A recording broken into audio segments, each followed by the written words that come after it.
The day Richard threw the crumpled divorce papers at my feet is etched in my memory like a scar. I remember standing there, frozen, as he said those chilling words, "I've sold the house because I'm moving in with her. It's over, Anna." I was 34 then, a devoted homemaker to our son Jason, who was barely 13. Our life as I knew it shattered in that single moment. I was blindsided, naive, and utterly unprepared for what was to come. Richard and I met when I was just 19. He was 26, a charming man working at a pharmaceutical company's main office. I was a fresh high school graduate, working as a receptionist at one of its subsidiaries. His attention flattered me. I was young, inexperienced, and he seemed like a dream come true. Our whirlwind romance led to an unplanned pregnancy, and before I knew it, we were married in a modest ceremony. Life then was simple, or so I thought. I devoted myself to our home and to Jason. Richard was often busy, his presence in the house dwindling over the years. I didn't question it. I was too caught up in the day-to-day of raising our son and managing our home. The day he left, everything crumbled. I was forced to confront the reality that had been lurking beneath the surface of our seemingly happy life. Richard's infidelity, his growing distance, the signs were all there, but I had chosen to ignore them. With nowhere else to go, Jason and I moved back to my family home. My sister Laura and her husband were not exactly welcoming. Their cold stares and hushed conversations made it clear that we were burdens, intruders in their settled life. I felt lost. A high school graduate with no significant work experience, suddenly tasked with finding a job to support myself and my son. The job market was intimidating, each rejection a blow to my already fragile state. But I had Jason to think about, a young boy thrust into a world of adult problems. It was during this time of desperation that I found a job at a call center. It was far from ideal, but it was a start, a glimmer of hope in the darkness that had enveloped my life. The job was challenging, long hours, irate customers, and a constant buzz of activity. But it gave me a sense of purpose, something I had lost in the chaos of my personal life.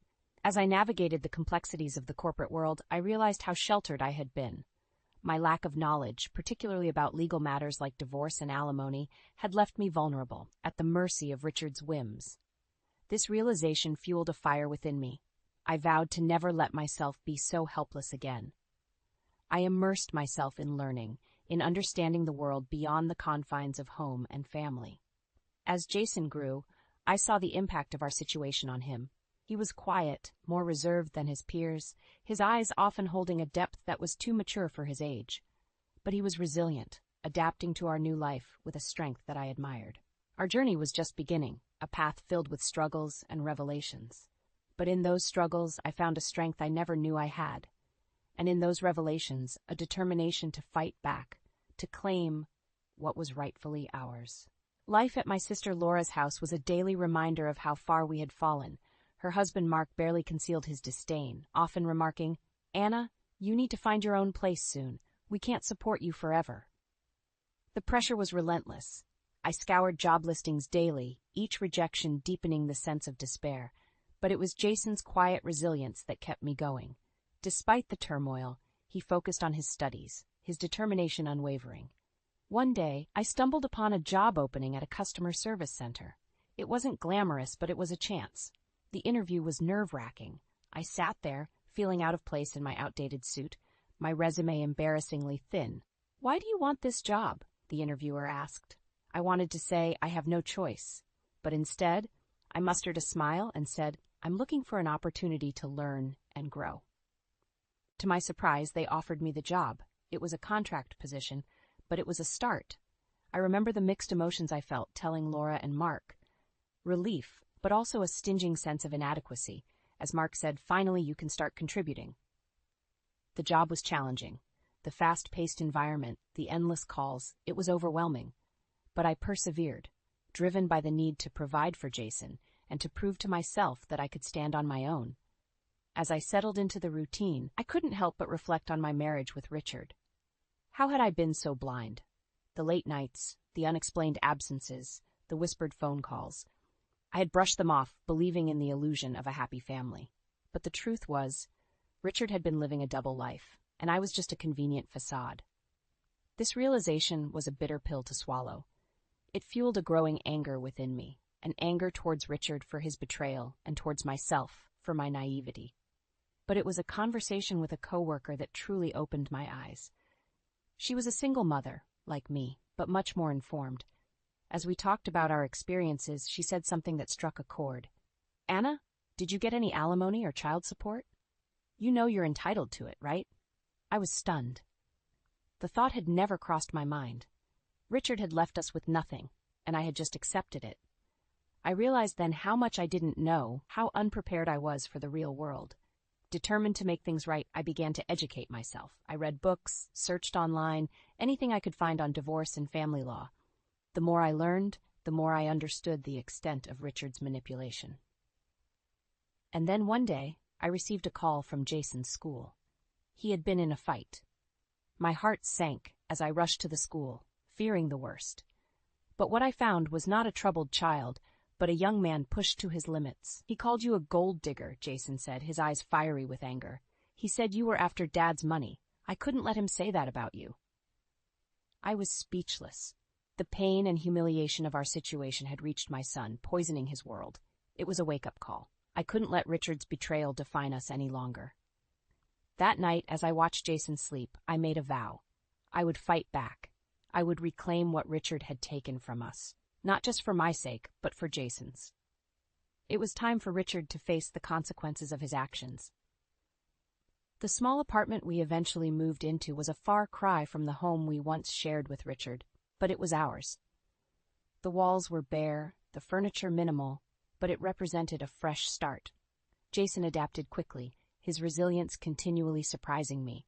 He threw himself into his studies with a fervor that was both impressive and concerning. "I want to do well, Mom, for us," he would say, his determination shining through his words. I had been working at the call center for a year now. The job was still demanding, but I had grown more confident, more adept at handling the challenges. The sense of achievement was small, but it was there, a constant reminder that I was more than Richard's discarded wife.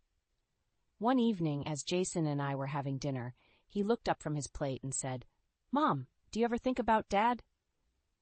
The question caught me off guard. Richard was a subject we rarely touched upon. "Sometimes," I admitted, "but not in the way you might think. I think about what he did to us, how he left us with nothing." Jason's eyes darkened. "I hate him for what he did. He thinks he can just walk away without any consequences." His words struck a chord in me. The anger, the sense of injustice that had been simmering within me, found resonance in Jason's words. "You're right," I said, my voice steady. "He shouldn't get away with it." Over the next few weeks, I began to research more about divorce and family law. I learned about alimony, child support, and the legal avenues available for redress. The more I learned, the more empowered I felt. Then a breakthrough came. I discovered that in cases of infidelity, the betrayed spouse could file for alimony even years after the divorce, under certain conditions. This information was a revelation. Richard had cheated, and I had proof. The late-night calls, the secretive behavior, it all added up. Emboldened by this discovery, I approached a lawyer. She was sympathetic, her eyes reflecting an understanding that went beyond professional courtesy. "You have a case," she said, "but it won't be easy. Are you ready for this?" I nodded, my resolve firm. "I'm ready, for myself and for Jason." The lawyer laid out a plan. We would file for alimony, citing Richard's infidelity and his failure to provide financial support after the divorce. The process would be long and possibly contentious, but I was prepared. I had to be. Jason was supportive, his quiet strength a constant source of comfort. "We'll get through this, Mom," he assured me. "We're in this together." The day we filed the lawsuit, I felt a mix of emotions. Fear, anxiety, but above all, a sense of righteousness. Richard had wronged us, and it was time for him to answer for his actions. As the legal proceedings began, I braced myself for the backlash. Richard was not going to take this lying down, but I was no longer the naive young woman he had left behind. I was stronger, wiser, and I was ready to fight. The legal battle against Richard was like opening a Pandora's box. The lawyer's investigation unearthed more than just infidelity. It revealed a web of lies and deceit that Richard had woven over the years. As we sat in the lawyer's office one afternoon, she presented us with a file. "This is more than I expected," she said, her tone serious. Richard wasn't just unfaithful, he was living a double life. The documents in the file painted a damning picture. Bank statements, credit card bills, and photos, evidence of Richard's secret life, a life filled with luxury and indulgence, all while neglecting his family. "Look at this," the lawyer pointed to a photograph. It was Richard, looking carefree and happy, with a woman who was not me, his arm wrapped around her. My heart clenched at the sight, but I steeled myself. This was the truth, the reality I had to face. Jason's face hardened as he looked at the evidence. How could he do this? To us, to you. His voice was a mix of anger and disbelief. "We'll make him pay for this," I said, my voice firm. "He can't get away with it." The lawsuit took a toll on us. Richard's lawyers were aggressive, trying to discredit me, paint me as a vindictive ex-wife. But I stood my ground, bolstered by the evidence and the support of Jason and our lawyer. Then came the day of the deposition. Richard sat across from us, his demeanor smug and confident. But that confidence waned as the lawyer began to present the evidence. "Mr. Richard, can you explain these expenses?" she asked, her tone accusatory as she slid the bank statements across the table. Richard's eyes flicked over the documents, and I saw a flicker of panic. "These are personal expenses. They have nothing to do with my marriage." "And these photos," the lawyer continued, her gaze unwavering, "they tell a different story." Richard's facade began to crack. He fumbled for words, his composure slipping. It was nothing serious, just a fling." "A fling?" Jason interjected, his voice icy. "You destroyed our family for a fling?" The room was thick with tension. Richard's lawyer tried to intervene, but the damage was done. The evidence was overwhelming, Richard's excuses feeble and unconvincing. As we left the deposition, I felt a sense of vindication. Richard had been exposed for what he truly was, a cheat. But it was not over yet. The lawsuit would continue, and I knew Richard would fight back. But I was ready. For the first time, I felt in control, no longer a victim of Richard's betrayal. I was fighting back not just for myself, but for Jason, for the life we deserved. The lawsuit against Richard was dragging on, each hearing more contentious than the last. But amid this turmoil, a surprising development unfolded. One evening, Jason came home, a peculiar look on his face. "Mom, you won't believe what happened today," he said, a mix of amusement and disbelief in his voice. "What happened?" I asked, curious. "I had a job interview today at a pharmaceutical company. Guess who the HR manager is?" I felt a chill run down my spine. "Not Richard?" Jason nodded. "Yes, Richard. He didn't recognize me at first. I guessed he'd forget his own son's face." The irony was bitter. Richard, who had discarded his family for his career, was now unknowingly interviewing his own son. "What did you do?" I asked, a part of me anxious about the encounter. Jason's eyes gleamed with a cold fire. "I played along at first, but then the end. I couldn't resist. I asked him if the company condones affairs. The look on his face was priceless when he realized who I was. I was torn between shock and a sense of poetic justice. Richard, confronted by the son he had abandoned in a setting where he had always felt most powerful. "What did he say?" I pressed, my heart racing. "He denied it, of course. So I pushed further. I asked how he could sit there interviewing me when he destroyed our family for his own selfish desires." Jason's voice was bitter, but there was a sharp sense of triumph, too. He was speechless. I left him there, stewing in his guilt. The revelation was staggering. Richard, now faced with the consequences of his actions in the most unexpected way. It was a twist of fate that seemed almost too fitting. "But why did you go to that interview?" I asked, still trying to wrap my head around the situation. Jason's response was simple, yet profound. I needed to see him, face to face, to show him that despite everything, he didn't break us. We're still here, and we're fighting back. The aftermath of Jason's encounter with Richard at the job interview sent ripples through our ongoing legal battle. Richard, now aware that his own son stood against him, became increasingly desperate in his defense. Our lawyer, Miss Carter, called us for a strategy meeting. "Richard's lawyers are pushing for a settlement," she informed us as we sat in her office. "But given the evidence in Jason's testimony, I think we can push for more. What do you want to do?" I looked at Jason, seeking his opinion. His jaw was set, his determination clear. "We go all the way," he said firmly. "He needs to be held accountable, not just financially, but morally, too." Miss Carter nodded, her expression resolute. "Good. Then let's prepare for the next hearing. It's going to be a tough one, but we have the truth on our side.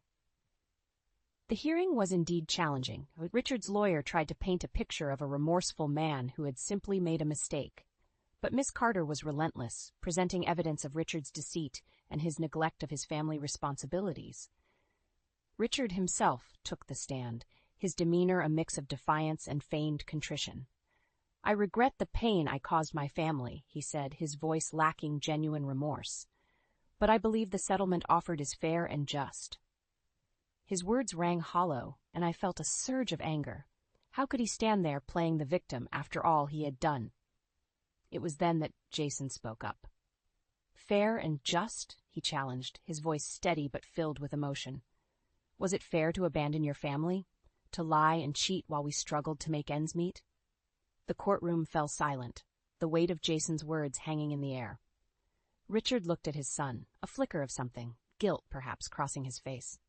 But it was too late for regrets. The judge, after deliberation, ruled in our favor. The settlement was significantly more than what Richard had offered, a tangible acknowledgement of the harm he had caused.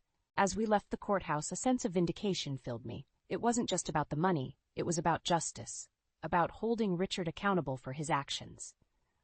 "We did it, Mom," Jason said, a hint of a smile on his lips. "We finally made him pay." The legal victory over Richard was more than just a win in court. It was a reclaiming of our dignity and a step towards healing. But the story didn't end there. The consequences of Richard's actions started to unravel his life, both professionally and personally. One evening, a few weeks after the trial, I received a call from an old acquaintance who worked at the same pharmaceutical company as Richard. "Anna, have you heard about Richard?" she asked, her voice tinged with a mix of shock and gossip. "No. What happened?" I inquired, a sense of curiosity mixed with apprehension. "He's been demoted," she revealed. "After your lawsuit, the company did their own investigation. Turns out he was using company resources for his personal affairs. They've transferred him to a remote factory, practically a career death sentence." I sat in stunned silence. Richard, once the rising star of his company, now faced the repercussions of his actions in the most fitting way. His career, the one thing he had valued over us, was crumbling. Jason listened quietly as I shared the news. "Good," he said simply, but his eyes reflected a deeper sense of satisfaction. "He's getting what he deserves." But the retribution didn't stop there. Richard's social circle, once a tight-knit group of colleagues and friends, started to distance themselves. His reputation, tarnished by the lawsuit and the company investigation, became a liability. I heard from various sources about Richard's fall from grace, how he had to sell his apartment to cover the settlement and legal fees, how his second wife, the woman he left us for, struggled to adjust to their new, diminished lifestyle. It was a harsh reality, but one that Richard had brought upon himself. His choices, driven by selfishness and deceit, had led to his undoing. As I reflected on these developments, I realized that this was not just about revenge. It was about justice, about the universe righting a wrong.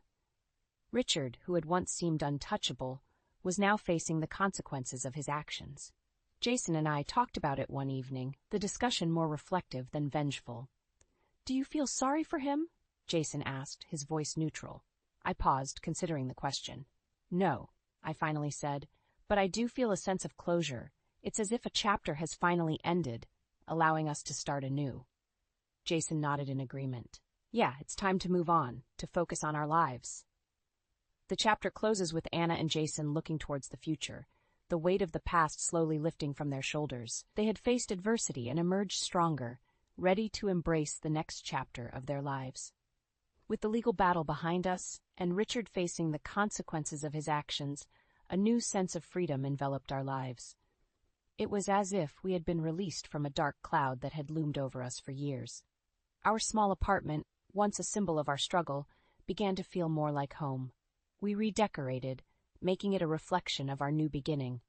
The walls, once bare, were now adorned with artwork, and the shelves filled with books and memories. Jason, now more relaxed and focused, was excelling in his studies. His previous resolve, born out of anger and a desire for justice, had transformed into a genuine passion for learning. "I'm thinking of applying for a research internship this summer," he told me one evening, his eyes alight with excitement. "That's wonderful, Jason," I said, feeling a surge of pride. "You've worked so hard for this." Our conversations had shifted from the past to the future, from what we had endured to what we hoped to achieve. We talked about travel, about the places we wanted to see, and the experiences we wanted to have. One day, as we sat sipping coffee in our newly decorated living room, I brought up a topic that had been on my mind. "Jason, have you thought about dating? You know, meeting someone special?" He chuckled, a bit embarrassed. "I've been so focused on school and everything else. But yeah, I think I'm ready to start dating." I smiled, happy to see him considering a normal, happy aspect of life. After everything we had been through, it felt like a victory in itself. As for me, I had grown in my role at the call center, taking on more responsibilities and even mentoring new employees. The job that had once been a necessity had become a source of fulfillment. One evening, as we were having dinner, Jason looked up from his plate and said, "Mom, I've been thinking. We should invite Grandma to come and live with us. She's been alone since Grandpa passed, and I think she'd like it here." The suggestion warmed my heart. "I think that's a great idea, Jason. She's always been there for us. It would be nice to have her close." Our lives had taken a turn towards peace and contentment. With Grandma now living with us, our home felt fuller, brimming with laughter and stories from the past. Her presence brought a sense of completeness, a connection to our roots that we had long missed. One evening, as we sat together, Grandma shared stories of her youth, of the challenges she had faced and overcome. "Life is a tapestry of experiences," she said, her eyes reflecting the wisdom of her years. "Some parts are dark and difficult, while others are bright and joyful, but together they make a beautiful picture." Her words resonated with me. Our journey had been tumultuous, marked by pain and struggle, but it had also been a journey of growth and resilience. We had emerged from the darkness, not unscathed, but stronger and wiser. Jason, now more confident and driven, had become an embodiment of that resilience. His academic pursuits were flourishing, and he had even started dating someone he met at university. Seeing him so happy and fulfilled filled me with an indescribable joy. As for me, I had found a sense of purpose beyond the call center. I started volunteering at a local community center, helping other women who had faced similar challenges. Sharing my story and lending a listening ear brought a sense of fulfillment that I had never known before. One night, as Jason and I sat on our balcony, looking up at the stars, a sense of calm enveloped us. "Mom, do you ever think about Dad anymore?" he asked, his voice gentle. I paused, considering the question. "Sometimes," I admitted, "but not in anger or resentment. I think about how far we've come since then, how he was a part of our story but not the defining part." Jason nodded in understanding. "Yeah, I feel the same. He's just a chapter in our past." We sat in silence for a moment, each lost in our thoughts. The journey we had been on was not one we had chosen, but it was one that had shaped us in ways we could never have imagined.